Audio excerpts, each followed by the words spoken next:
Since 2020, the Indian women's team hasn't won consecutive matches in T20 cricket against England. Can they change that? With a 5-match T20 series starting in a week's time, the Indian women's team need to gear up to play in England versus England. Of course, it's a different format, but the confidence and the performance these girls put forward against the England team in this T20 series will only be carried forward to the 3-match ODI series, which potentially might also help them in the ODI World Cup that's coming up. Now, before we talk about what the Indian team needs to do to beat England, hit that subscribe button. The first thing to keep in mind is the 5 venues at which India will be facing off against England, and more importantly, how England as well as India, if they've played at these venues, have fared. Usually, whenever a series starts, the opposition team, or in this case, the home team England, would have started off in a stadium where they have done well and have a good record, but that has not seemed to be the case this time around, as the first game is happening in Nottingham, a place where India have lost, but a place where England has never played a T20 international. From here, we move to Bristol, where England have won 5 out of the 5 games that they have played, and India has lost the only game that they played here.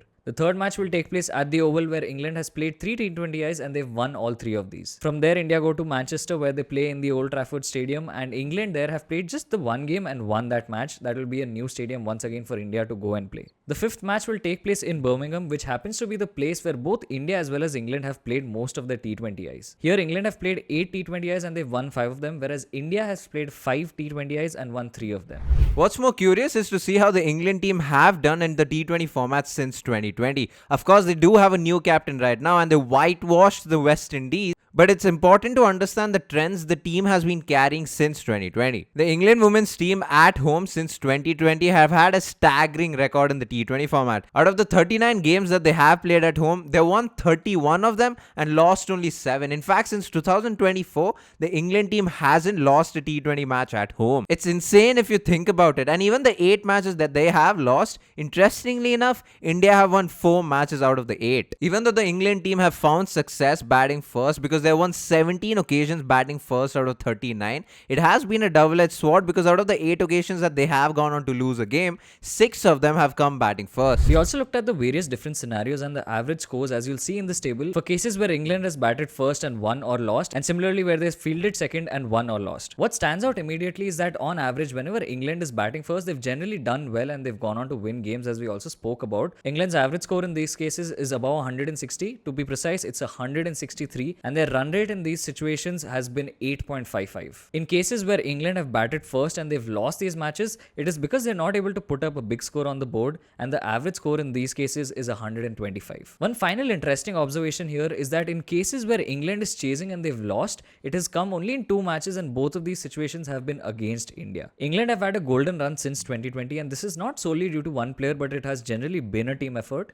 Even despite this, it is important to talk about some of the top performers. Firstly, if we look at the batting front, you of course have the likes of Danny Wyatt, who's done really well. In fact, since 2020, she has been the highest scorer of the team. In the 35 matches that she has played, she has an average of 22, but more importantly, a strike rate of 135. Second is the all-important Nat Sciver-Brunt, who in the 32 matches that she has played has averaged 23.8 at a strike rate of 120.9. On the bowling front, Sarah Glenn has been the one who is the highest wicket taker for this team. In the 36 matches that she has played, she's got 46 wickets at a decent economy of 6.03. Apart from that, both Sophie Eccleston as well as Nat Sciver-Brunt once again have done well with the ball and been the second and third highest wicket takers. It is important to note here that Nat Sciver-Brunt is going to be a very important player for England. She also now is the captain of this team. She's done really well with both the bat and the ball, and India will have to watch out for her. And this is where we start talking about the Indian squad. Since 2020 in the T20 format, the Indian women's team have played 86 T20 games. We've won 47 and lost 34. It's not the most impressive record, especially when you look at the big teams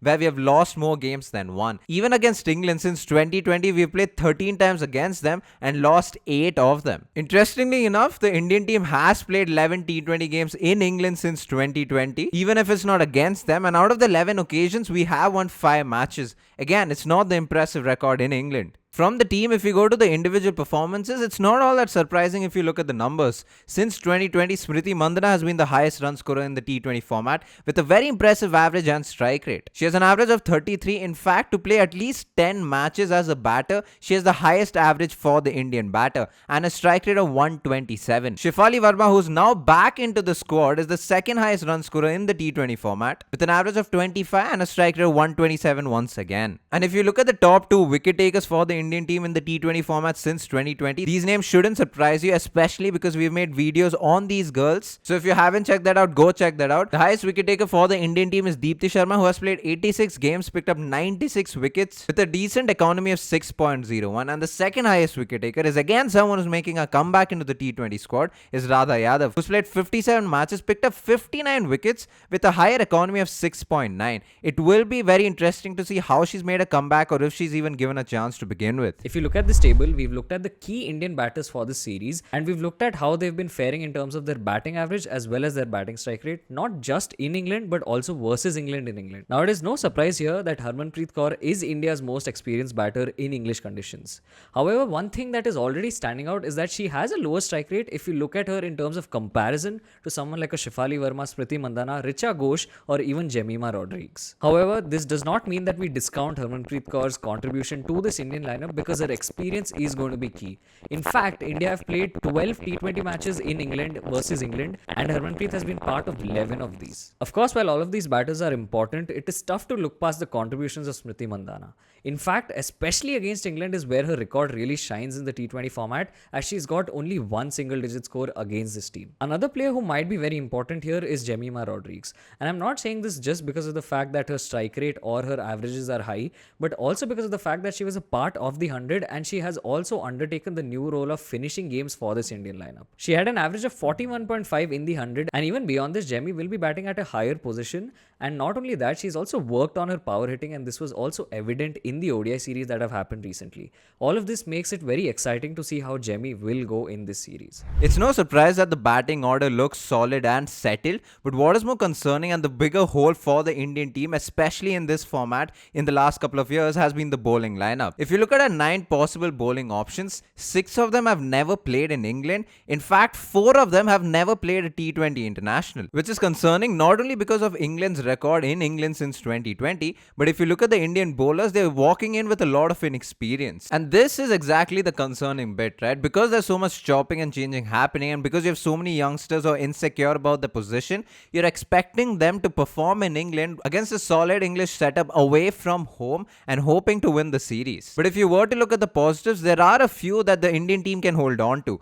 The most experienced bowler from this side is Deepti Sharma, who's played 124 T20 games, picked up 138 wickets, but more importantly, she has also played in England. She's played 11 games in England and picked up only 7 wickets, but this is where the experience counts. Not only this, another spinner in the form of Surana has also played in England. She's played 10 matches, picked up 13 wickets. We are emphasizing on the spinners because of the recent trends of how the English batters have struggled against the spinners. In the last 5 years, whatever games that England have lost have come against the subcontinent, which is not a surprise because of the way they played the spinners. Both against Sri Lanka and India, the spinners dominated. And even if you look at the averages and strike rate against the spinners of the top 4 batters of the English team, it is no surprise that they do struggle against the spinners a lot more. Except for Danny White, who has a strike rate of more than 130, no other top order batter from the England team strikes that much against the spinners. Even since 2022, spinners are the best bet against the England squad, because again, except for Danny White, who does have a strike rate of 145, everyone else has a decent strike rate of around the 120s, but it's the wickets column which is more important, because they do get out more against the spinners than the fast bowlers. Especially when you have spinners like Deepti Sharma, who has so much experience, has played in England with someone like a Surana, and the comeback of Radha Yadav, who's been the 3rd highest wicket taker overall in the T20 format for the Indian team. It will be very crucial for these girls to step up, especially